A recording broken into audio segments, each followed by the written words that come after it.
posters from a recent trip to Vietnam, Hanoi, the capital of Vietnam. So I will share with you some of the posters that I was able to pick up. They are all covered in their own plastic, and the variety in Hanoi, Vietnam to choose from is vast. So these were some of my favorite posters that I picked up. So we'll start first with the smallest.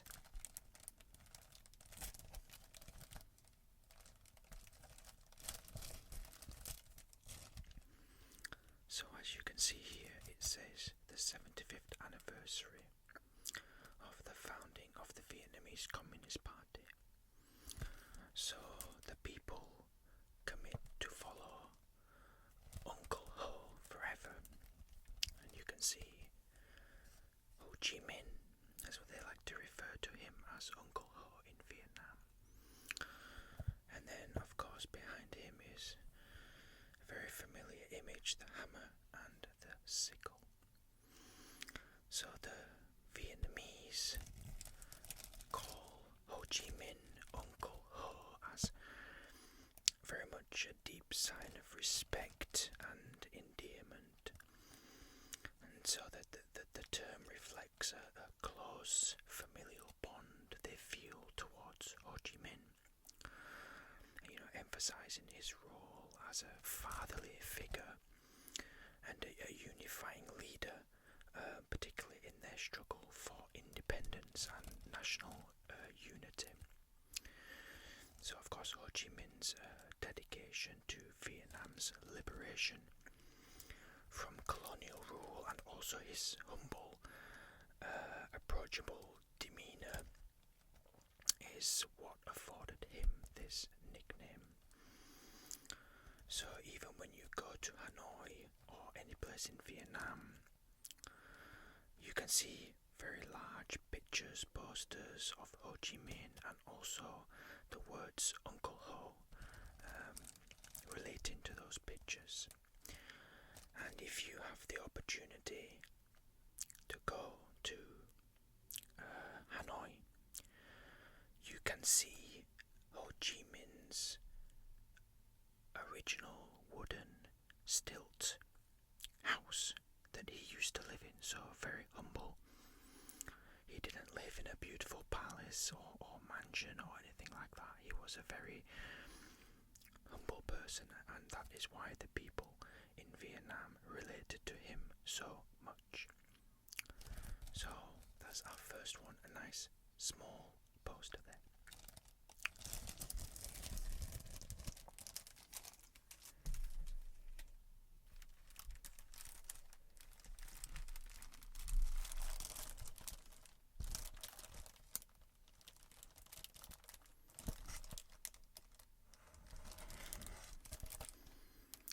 So our second poster here, a lot bolder, a lot more colourful, and if you notice in the bottom corner here, it says propaganda poster published by Hungary to support Vietnam in the struggle against US aggression. So freedom and peace for Vietnam's southern people. So Hungary, along with other Eastern Bloc countries, supported North Vietnam during the Vietnam War, primarily through political, economic, and also military aid. And this support was part of the broader solidarity among socialist nations during the Cold War. So Hungary provided various forms of assistance, including medical supplies and educational support, technical training. But Hungarian propaganda efforts, like these posters, were used to express solidarity with Vietnam's struggle against the US. So, of course, they were involved, but not as much as the Soviet Union or China. So yeah, a very, very strong imagery, bold and colourful.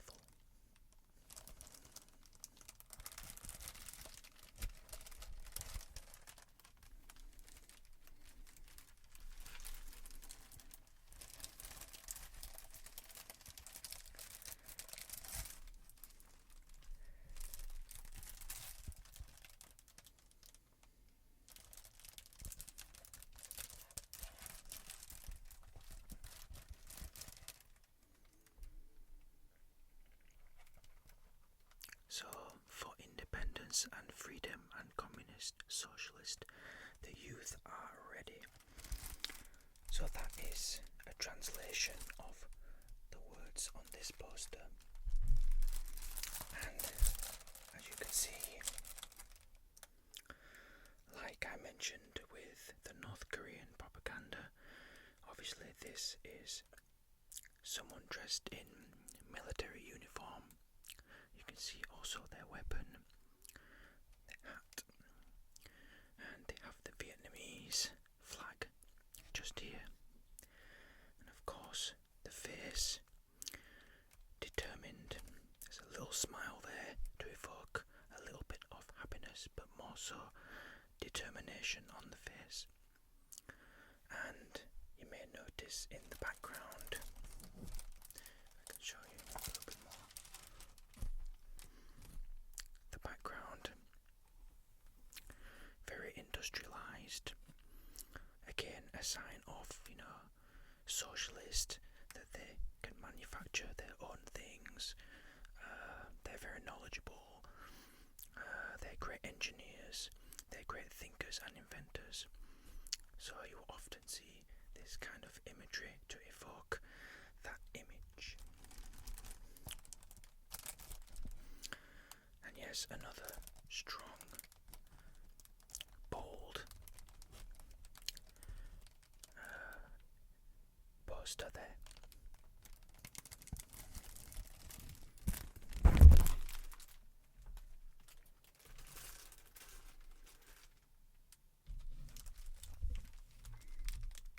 Okay, our next poster.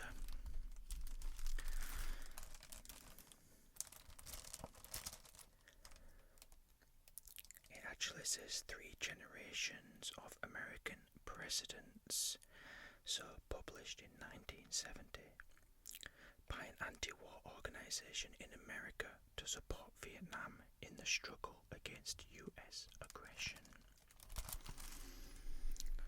So, of course, we have Richard Nixon, Lyndon B. Johnson, and this is Ronald Reagan. So, yeah, of course, a lot of these presidents involved in the war, the Vietnam War.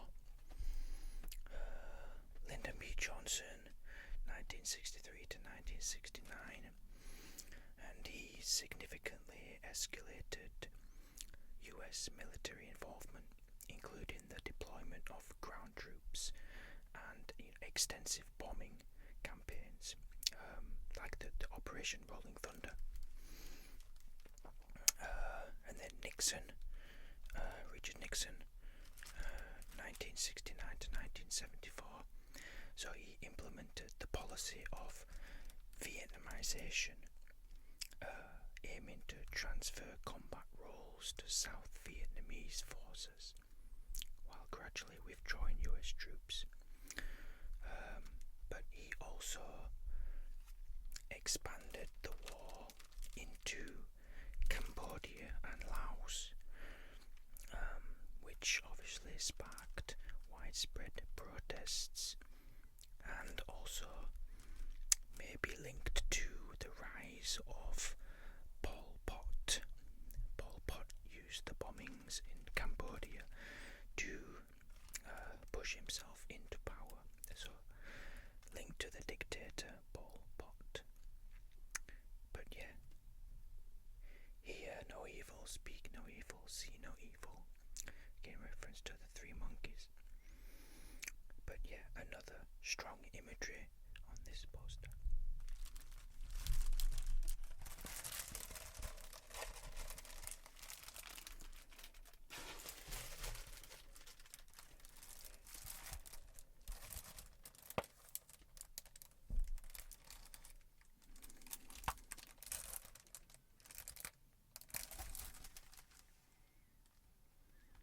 And if you can see all that, you can get it all in on the camera.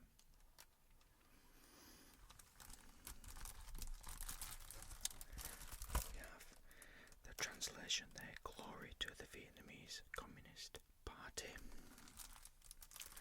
And you can see the imagery and what it might convey. It looks like USA bombs and also French bombs, and the seed that grows into the mighty Vietnamese. And of course, the imagery of the hammer and sickle. And I don't know if you can tell, but this poster is hand painted, a hand painted poster. So two dates here, significant in Vietnamese history. So France 1954, the end of French colonial rule in Vietnam, the decisive event, the Battle of Dien Bien Phu, where Vietnamese forces led by Ho Chi Minh defeated the French. And the USA 1975, this marks the end of the Vietnam War and the fall of Saigon. So North Vietnamese forces captured Saigon, the capital of South Vietnam, leading to the country's reunification under communist rule. So yeah, it symbolises a defeat of the United States and its allies. So again, very strong symbolism and imagery on this poster.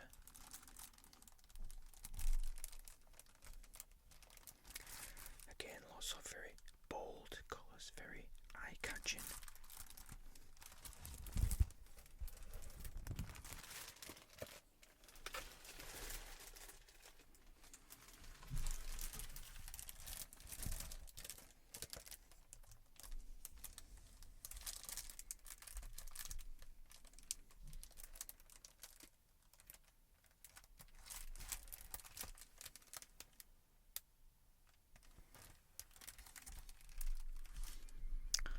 Another hand-painted poster here.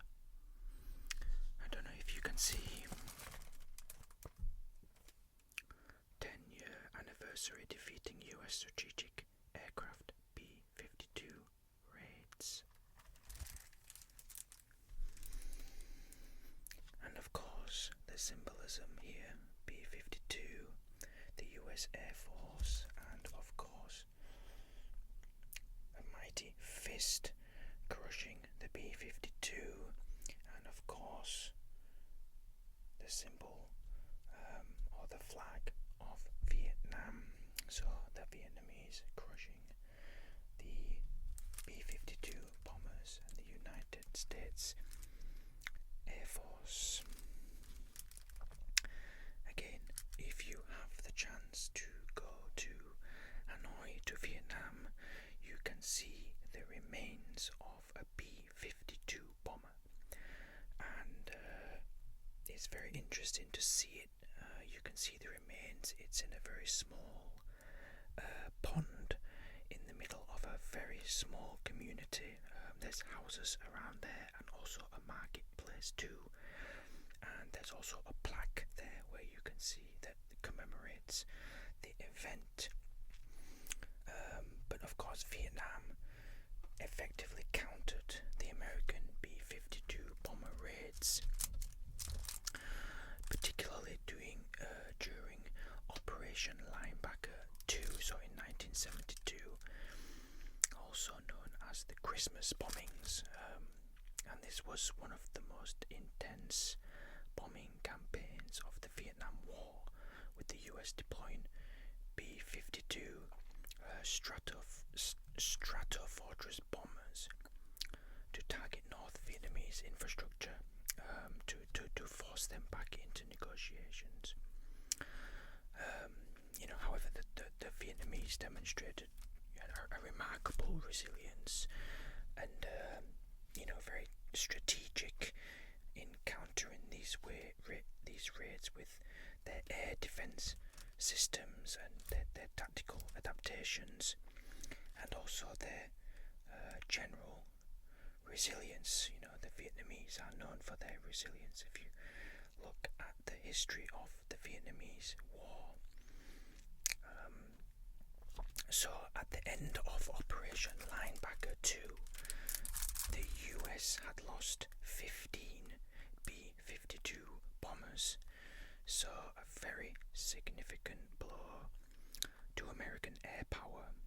So, of course, while the bombing caused substantial damage in Vietnam, it failed to break North Vietnam's resolve, and of course it strengthened their negotiation position, and that led to the Paris Peace Accords in January of 1973.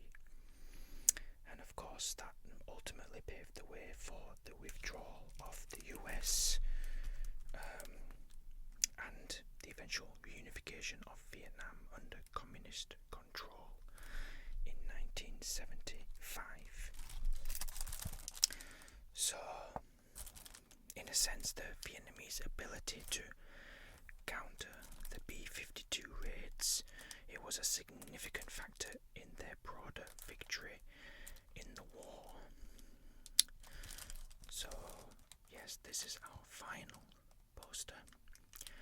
Like I said, hand-painted, bold imagery, bold metaphor, a celebration of victory.